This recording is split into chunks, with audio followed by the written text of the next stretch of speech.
All right. Hey, guys, we just want to welcome Jag to the show today. We're excited to get to know him a little bit better and hear what he has to say about unblocking our creativity. So, Jag, welcome. Thanks, Chris. Thanks for having me on Pencil Leadership. I'm really excited to share my insights on creativity today. Yeah, we're really glad you're here, willing to share. So, just tell our audience just a little bit more about yourself, man. Absolutely. No, I'm a 22-year-old student in business and finance. And right now I'm sitting in Sheffield, England, doing an exchange program. Growing up, I was a lifelong enthusiast of two things: entrepreneurship and creativity. And that might suggest why I want to talk about creativity so much, because Mm, it gets me. A couple of things that I do is I have my own blog, I have my own podcast, and both of them are aimed towards helping people achieve two things. First, to understand what creativity really is. Number two, to find out their own creativity and start something in those terms. Because I believe everyone is born with that sort of creative passion. yeah, People sometimes lag behind in terms of how to find it and what to do with it once they've found it. for That's where I sure. kind of want to jump in and help them take that next step. That's awesome. And we'll definitely have the links to Jag's blog and social media and everything down in the section below in the description. Um, So yeah, check it out. See what he's done. You've wrote a couple or written a couple articles, correct, for different places. Is that right? Absolutely. No, I've worked with 5 to 6 publishers all Okay. around the world, and I've published quite a few articles in terms of creativity, entrepreneurship, just to help Yeah, other people find out their own. Yep. for sure. That's awesome. Yeah, and I read a couple of those on creativity, and that's kind of what got me wanting to connect. So yeah, we'll if you search them, you'll be able to find them and take a look at those as well. So with that, like creativity, I and trying to unlock that. I know there are struggles for people, or that it seems that people face when trying to be creative. What are the biggest ones you see with people, or through your research, that people really tend to struggle with? That's a really good question. I think I can talk a lot on that. But just to kind of summarize a few, Mm, a couple of months ago, I was reading a book on managing time. And then I kind of realized that, okay, time management has a lot to do with creativity. hmm. Because if you don't know how to manage your time, you're not able to like get your true creativity out. Yeah. That kind of gave me a structure as to what a lot of people think. Hey, I want to write a song, I want to write a story, I want to publish a blog, but I don't have the time to do it. I don't really see myself doing it right now because I have other priorities, Hmm. right? That's why my first block of creativity that I wrote down in my blog as well was doing too much at the same time. The That's what, multitasking. exactly, Yeah. multitasking. That's what Yeah. stops people finding out their true creativity. The thing they're actually good at is buried, is hidden under Mm, so much of the extra, unnecessary, irrelevant stuff that they're doing right now. So we need to cut that, right? So that's the first thing. And I went through the same thing. Like I went through a period where I wanted to sing, dance, do mhm. computer programming, listen to Justin Bieber's mom on YouTube, everything at the same time. But Right. I was like, that's not gonna help me find out my true creativity. So that's one thing. Number two is is for people who've kind of realized what they want to do, but they're too lazy to present something which is authentic and adds value. So they repeat their old content. And Yeah. that to me is also one of the biggest killers of creativity, repeating your old content. Hmm. And again, Getting complacent, kind of. exactly. Yeah, Yeah. I'm the perfect example of this. Because if you look at some of my earlier blogs when I just started blogging, Yeah. you'll see I've written the same thing again, just use different language, just tweak the title a little bit, use a few different words, but it's the same content repetition. And then it got this sort of epiphany one day, and I was like, what am I really doing? I'm cheating upon myself. Yeah. So that's the second way that kind of like blocks your creativity. Number three is kind of personal. Now Okay. it could be different to your audience, Yeah. but for me, what really blocks my creativity, or used to, was binge watching or television or Mm. anything. I'm sure a lot of people have that same thing going Exactly. on, I'm sure. I call it my drug. That's my Yeah. drug. So you Addiction need to to it, yeah. you need to understand first what your drug is, because it will be something Yeah. totally different. It could be reading books that you don't really don't really need to read right now. Yeah. You're way better not reading it and focusing on your creativity. So that could Right. be your drug. So figure out what your drug is, right? Try to limit it. Right? Mm, I'm not telling you to eliminate it overall. Just try to limit it, be careful with it, and yeah, also make sure that you're focusing on your creativity. So yeah, for sure. doing too much, repeating your old content, focusing on your drug. These are three unblocking, like these are three blocking elements of creativity For sure. that I believe. Yeah, and I think the last one, I think a lot of people have to deal with that.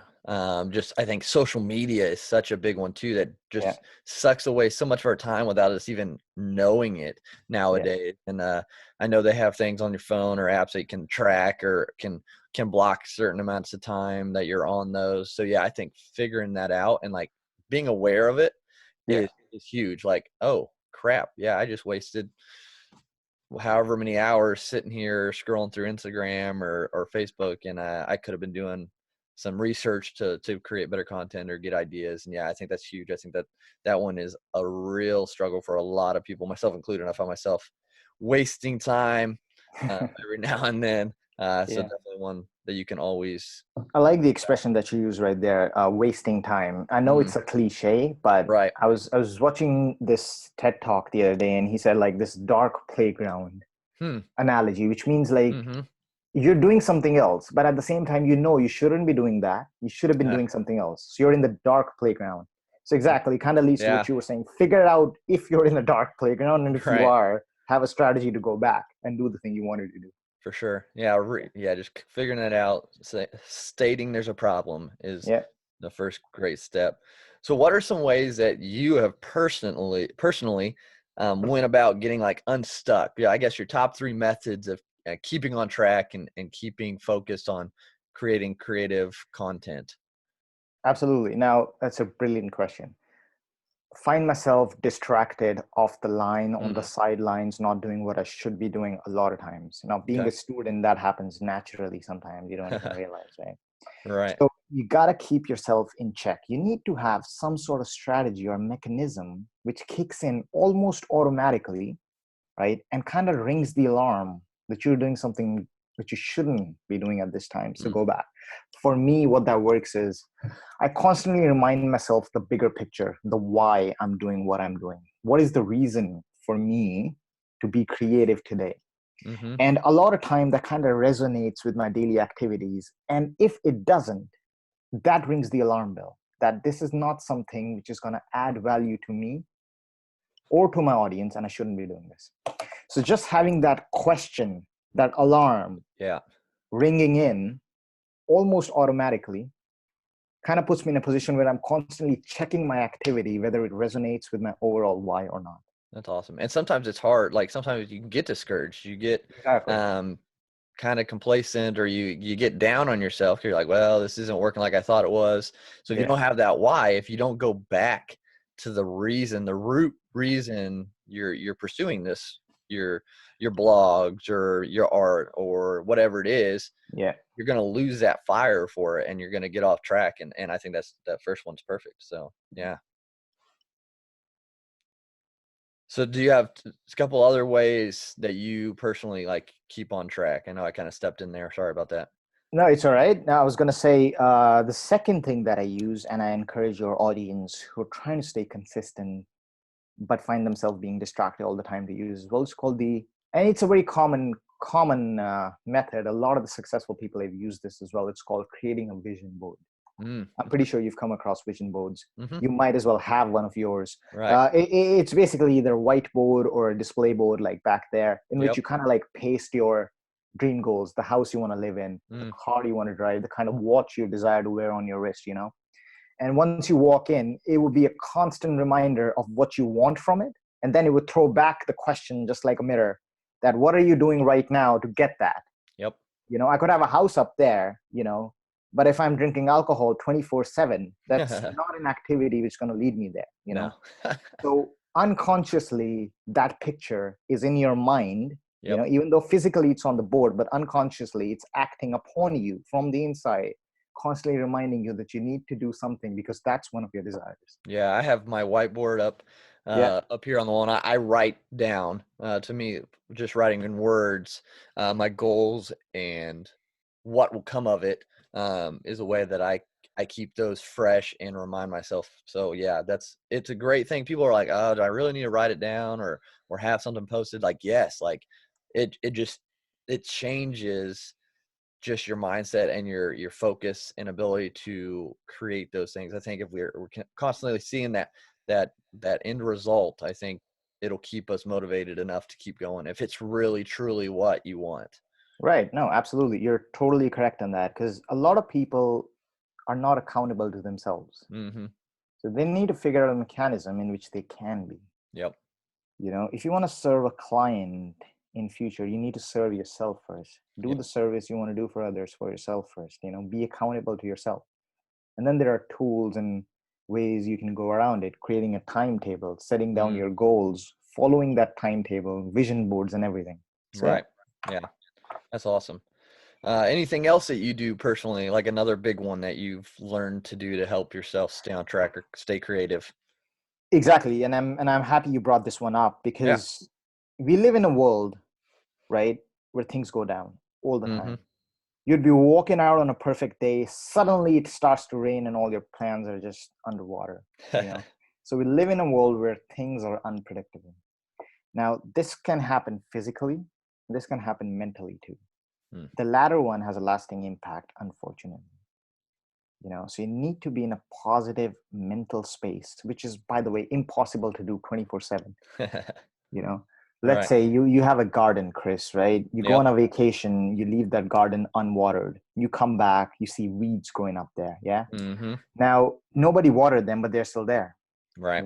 That's that sort of unpredictable negatives that just form up, starts to generate in our mind. Nobody Absolutely. wanted them to be there, but they're just there. Yeah. That could be someone talking down on you, negative, some of past experiences that were not very pleasant. Yeah. So you Yeah. need to learn how to tackle it. But then again, if I tell you right now, Chris, not to think about a monkey, Mm-hmm. don't think about a monkey. What are you thinking about? That orangutan at the zoo. Exactly. Yeah. So you're thinking about. So I can't really tell you to stop thinking about your negatives, because you're Yep. going to focus more on that. Mm-hmm. So you can't eliminate negatives, all those negative experiences from your mind permanently. But what you can do is add positive deliberately inside you, so that the negative doesn't have an impact on you. Mm. So to answer your question, the third thing which I like to do is to surround myself with leaders, entrepreneurs, their books. I read a lot. Yep. I listen to a lot of self-motivation talks, whether it's a TED talk or read someone else's story. To kind of put me in a positive mental space, that all those negatives that I have in my life does not affect me anymore. That's So awesome. that's the third strategy. Yeah, I think that's huge too. More than people realize is who you surround yourself with really plays an impact. Because if you're a positive person and you're hanging around all these negative people, Yep. two things are going to happen. One of two things are going to happen. Either they're going to start being more positive, Yep. or you're going to start being more negative. And I find the latter of that happens more often than not, because it's so much easier in life, I think, to be negative. Yep. Whereas to be positive, it takes a little bit more work, because you have to have Yep. the faith, you have to have the hope and the drive to stay positive. And so if you're constantly around the negative people, it's going to wear on you, I think. And so that having the core group of people around you that build you up, that support you, that encourage you, that have the same kind of mindset and goals, uh, will completely change the trajectory you're on, and really provide so much positive reinforcement, that those negative things that come about that just happen, Yeah. that are normal, that happen to everyone every day, they're going to be so much more easy, um, to deal with and to, um, give less of your time to. I know, just with my faith and background in that, I know when something negative comes up, I'm able to kind of just recognize it, that yes, it is a negative, and this is popped in my head. I messed up, so I was like, oh man, dang, don't do that. And then I'm like, but Yeah. that's over. It's done. I'm moving on. And just with what my faith is a big one that is able to help me, um, keep those positive checks and balances in place. And then finding the same kind of people with those positivities, really, really change the game of life. Really. I mean, without that, man, it's hard to be on an island or on a negative island for sure. Absolutely, man. I think that was brilliant, because it kind of told me that you have a purpose. Yeah. You constantly remind yourself of that purpose. Yep. And then you surround yourself with people who have different purposes, but kind of the same thing, so that you Mm-hmm. can be in an uplifting environment all the time. Yep, for Yeah. sure. It's so crucial because we get so down on ourselves even. Um, and I think nowadays, I think compared to previous, maybe, and then that's just my opinion, maybe yours is different, but I think it's easier to kind of get stuck in our creativity, in our goals nowadays compared to 10, 20 years ago. What do you think, Jag? No, absolutely. With the world going online and Yeah. internet services, dominating right now, we face rejections a lot more than we would, some time ago. Mm-hmm. Me myself, when I put out my writing, to different blogs, different publishers, different platforms, I face more rejections than I face successes. So Mm-hmm. in terms of getting that negative aspect, it's very easy, like you said earlier. It just comes in. It's automatic. Its flow never stops. Yep. But you need to combat that with your own positivity. You're gonna be like, hey man, doesn't matter how many rejections I'm getting.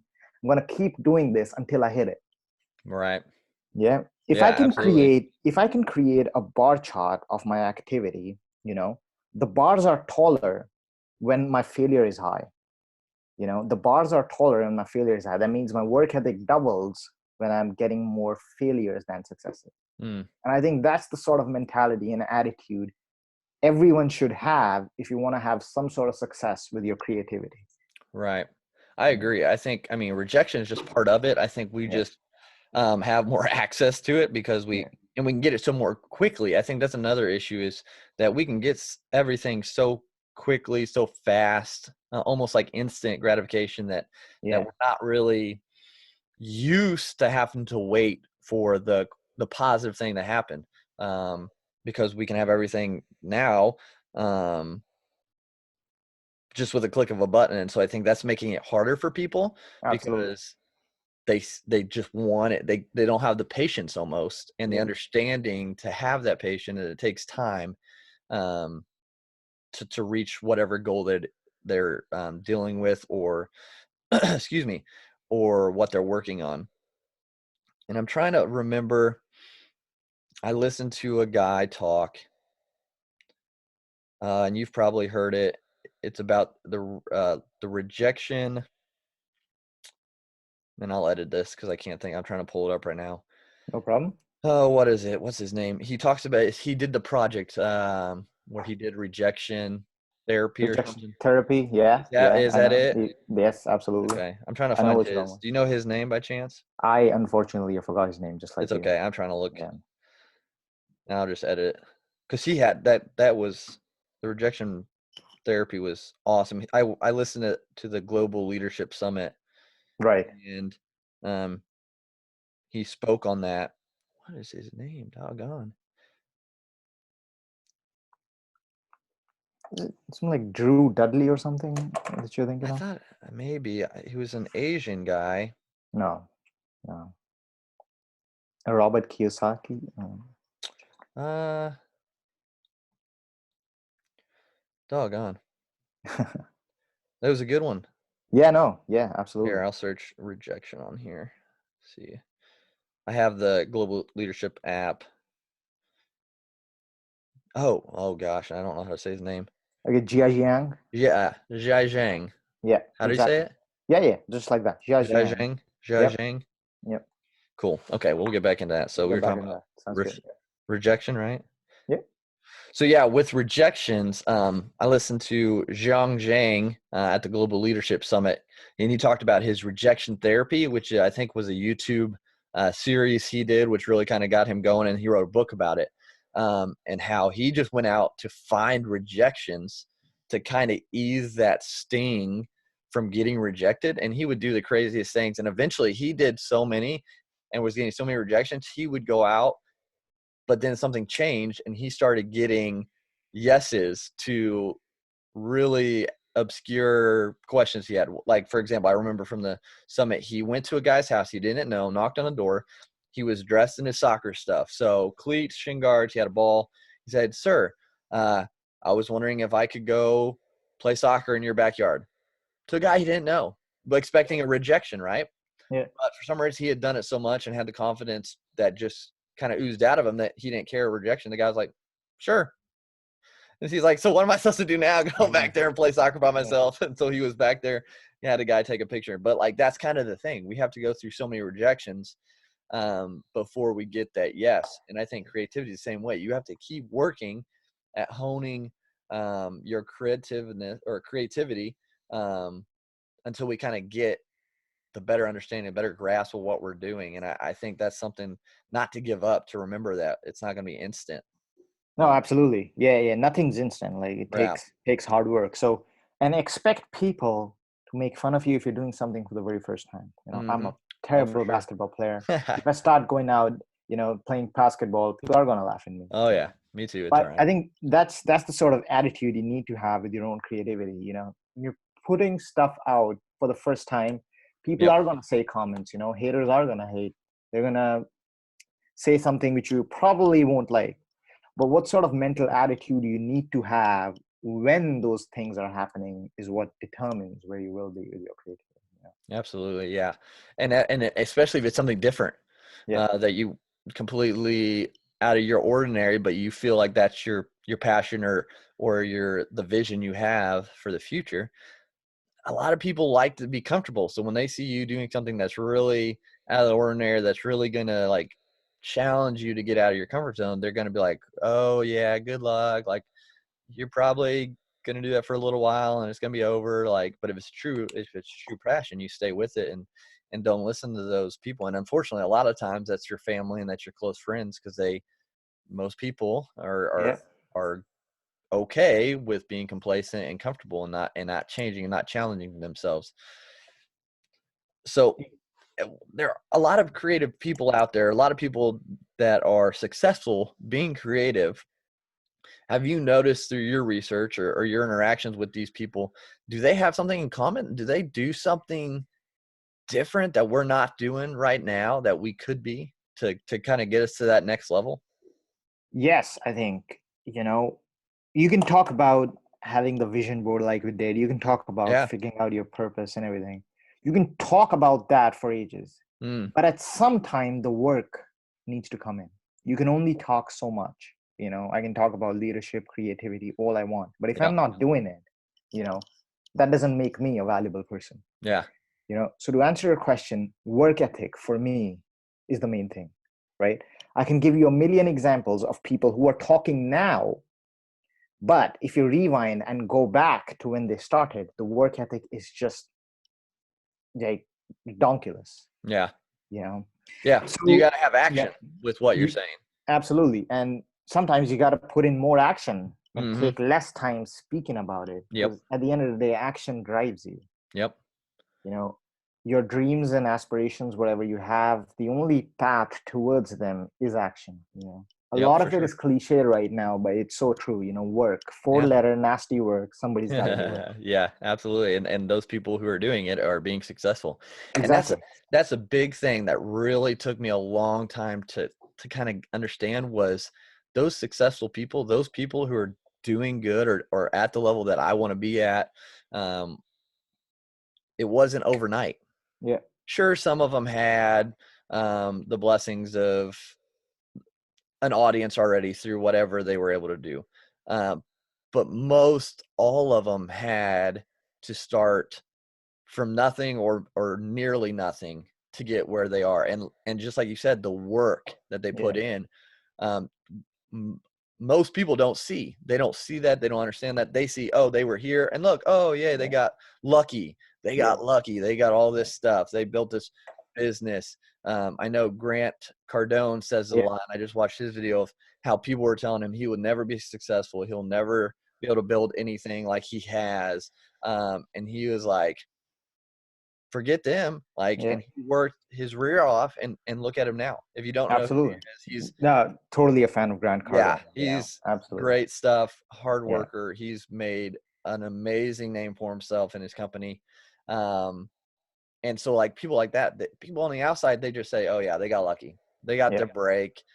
That doesn't happen to many people, but the work behind the scenes that they don't see is what really got people there. And that's what a Yeah. lot of people don't want to see, notice, or put in to get to that same spot. They want the instant still, like we said. So I think, yeah, like you said, the work ethic really sets people apart. Are you willing to work? Are you willing to put in those late nights, those long hours after most likely your full-time job already, after you've done stuff with your family, and taking care of yourself to get to that next level? Are you willing Absolutely. to Yeah. go through the hard work now to get where it's a little bit easier in the future? I mean, once Grant Cardone, he still works his rear off. Yeah. Grandy, he's able to have a lot of team members on his team to help him, but he still works hard. He still, I mean, it doesn't stop. It just changes. Yeah. And are we willing to go through the really rough, really hard beginning to get to that creative level to really be able to put out more content, more art, more podcasts, more Exactly. whatever it may be? You've got to go through that nitty gritty at the beginning. And yeah, I think you hit that one on the head perfectly, about what sets people apart. And a lot of people are like, oh yeah, I'll put hard work. And like you said, No. lip No. service. It's Exactly. there. The idea is there. Um, but Work yeah, can never stop, but nope, it's the best equalizer to your own words. for sure. You Yep. know, that's the reason why Bill Gates, who Mm, doesn't have to work anymore, still gets up yeah. in the morning and shows up to work. Yeah. You know, that's the reason. He Yeah. could give it all to someone else Yeah. and say, all right, take it. But nope, he Yeah. stays with it. That's awesome. So I'm trying to figure out a good way to end the shows. And so we're going to try. So pencil leadership obviously has five different traits to it. So remembering to be humble, remembering that change happens and hurts sometimes. It's not the Yeah. easiest thing to go through. Yeah. We make mistakes, but we're able to hopefully fix those. Yeah. Um, the inside is what matters the most. So our Yeah. character and those values that we have instilled, and then what our mark is on the world. So these questions kind of portray, or these questions connect to the five ideas of pencil leadership. So I'm going to ask you some of them and Yeah. see kind of where your perspective is, and we love I to love it. I get love to it. know our Yeah. guests better. So the first one, being led by someone else. We can't do it alone. That's the first trait, being humble to understand that. So who stands out in your mind as a mentor, influencer, or catalyst that has kind of got you going in the direction you're going, and that has helped you along the way? Well, on a personal level, I would say Yeah. my dad, Okay. because Awesome. he grew up in India, and I don't have to be politically correct with you. India Yeah. is a third world country where Okay. you Yeah. see poverty, people are not generally nice. Mm, If you really want to make it in India, you really got to work your butt off, okay. you know? So the level of entrepreneurship, mindset, the attitude, the work ethic, the hard work that I saw my dad put in to build his own business has still stuck with me. Hmm. You know, taught me the importance of putting your head down and just doing the work, and once you get it, it's all worth it. Yeah. You know, so in terms of who I look up to, starts with my dad. That's awesome. And then, you know, once you've kind of got that mindset, then other people, like, I don't know if you've heard about Simon Sinek, Oh yeah. Yep. Start With Why. It's just brilliant stuff out there. So I would Oh, recommend your absolutely. audience who want to be creative, give that book a read, and trust me, Mm-hmm. you'll learn a lot from it. So Simon Sinek comes in, had a great impact on me in terms of finding out what I want to do and how I wanted to achieve it. Then at some point, you got to learn how to communicate your ideas with the world. If I write a piece of blog and put it in my cupboard, that's just idea, you know. Yeah. It's not going to happen anything from it. Nothing's going to come out of it. So I need to sell it. I Yep. need to put it on a space where it's available for public to read and get value. That's where Jordan Belfort, watching his videos, Mm, reading his books, creating that personality to kind of make sure that you're coming across as a problem solver, not a problem creator, yeah. you know, helped me to That's get to, and awesome. it still does. So yeah, I hope that answers your question. Oh So at yeah, some point, absolutely. those Those are good leaders helped me to shape my mind in terms of that. for sure.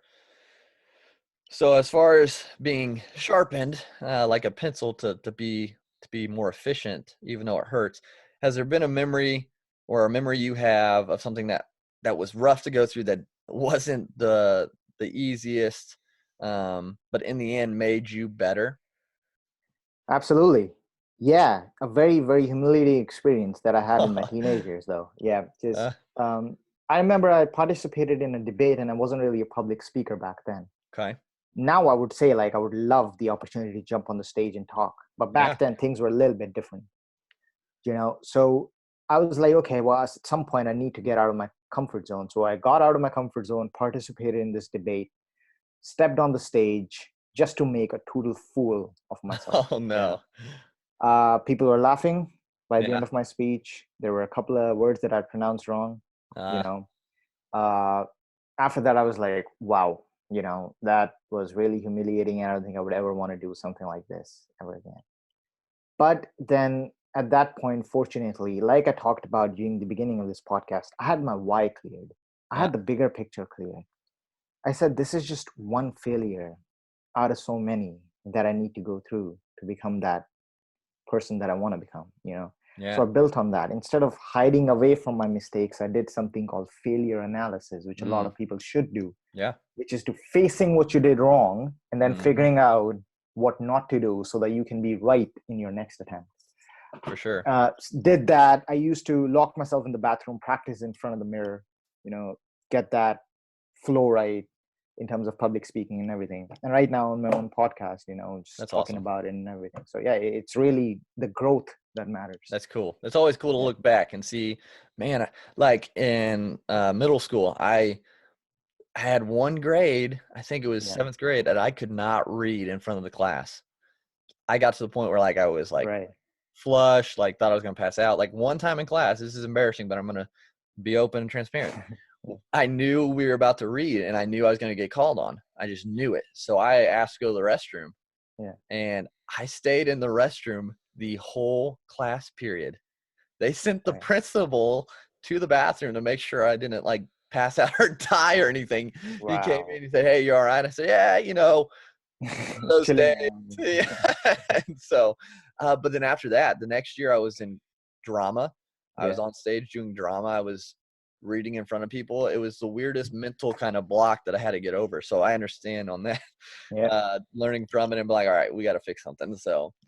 Um, so on to the next one, the best way to attack a mistake. What maybe you've had a mistake or you have a plan of attack when you do make a mistake. What does that kind of look like for you? Absolutely. Now, I don't know, fortunately or unfortunately, I've made a lot of mistakes in my life. I think we And my all have. life, when I say my life, I'm only 22 years old. It has Right. not even started yet. Right. I haven't even stepped into the real world yet. So the kind of mistakes I am going to make, is just wow. But it doesn't scare me. Good. And I think the sort of mechanism that I have has kind of taught me not to be afraid of making mistakes. And that comes from actually a leadership conference that I attended 4 to 5 years ago. I was totally there just because a friend recommended this person to me.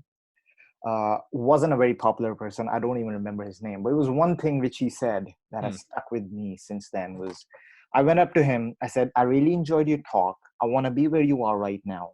Can you tell me how you got there? Stupid question. Now that I look No, yeah, think it's all about right. it, I was like, and then he was like, yeah, the reason why I'm here is because of good decisions. Mm. And I said, well, okay, how do you make good decisions? And he said, bad decisions. And that kind of sunk in, and I was like, okay, well, I gotta go through all these mistakes. Sometimes I'm making mistakes unconsciously, but Yep. only after some time passes, and then I realize, wow, that was a blunder that I made. you know so again, I'd kind of reiterate the point that I made earlier. Yep. Failure analysis is the way to go. Don't be afraid of making mistakes. When you do make them, instead of hiding away from it, learn from the stuff, right, that you've done wrong, and how you cannot repeat them again to make yourself better. Yeah. Yeah. That's awesome. I think that's a great, I mean, we're going to make mistakes. It's going to happen. So being Yeah. prepared to just kind of step up and take ownership and then start the process of changing. I think that's awesome.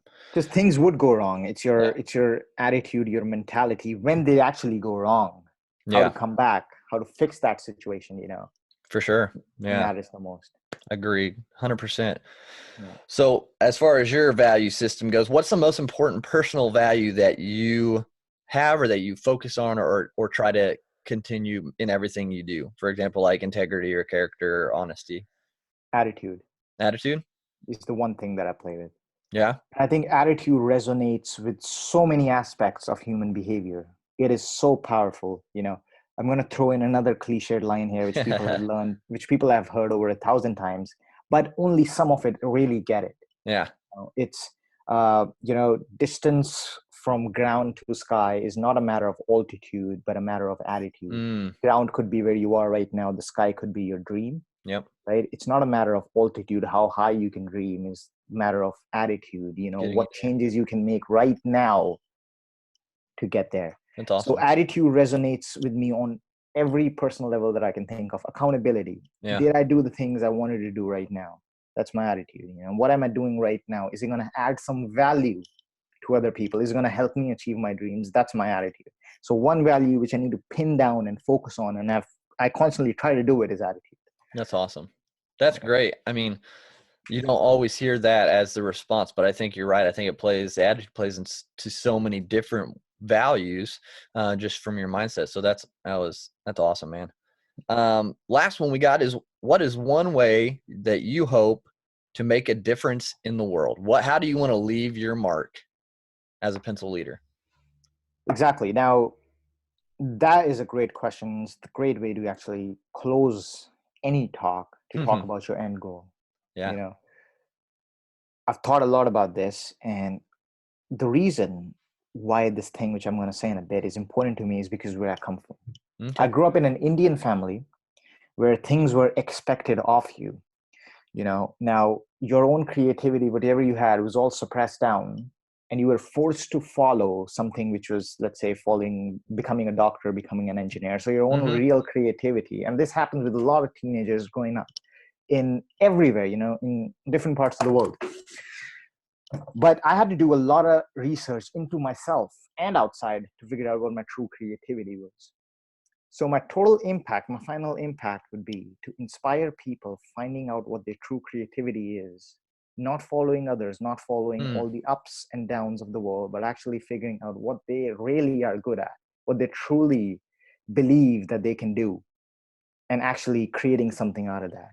Create something which is so authentic and reflects you as a person, as a human being, that makes you different hmm. from all the other people.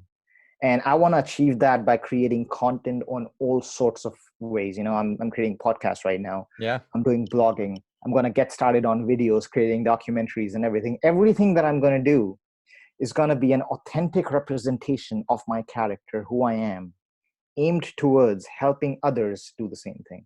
That's awesome. That would be my final impact. That's awesome, man. And from what I've seen so far, you're on the right track doing it, and I can't wait to see how that grows, and kind of just, I'm glad we made this connection. I'm glad um I'm glad we found each other. So be Absolutely. able to support and help each other. And guys, I hope you took something from this. Jag is just a stand-up guy, and check out his stuff. His information will be in the episode description. I'll have some stuff on the website as far as the blog post goes, so you can check that out as well. Jag, just thank you so much again for being on the show. Thank you for helping our audience become better pencil leaders.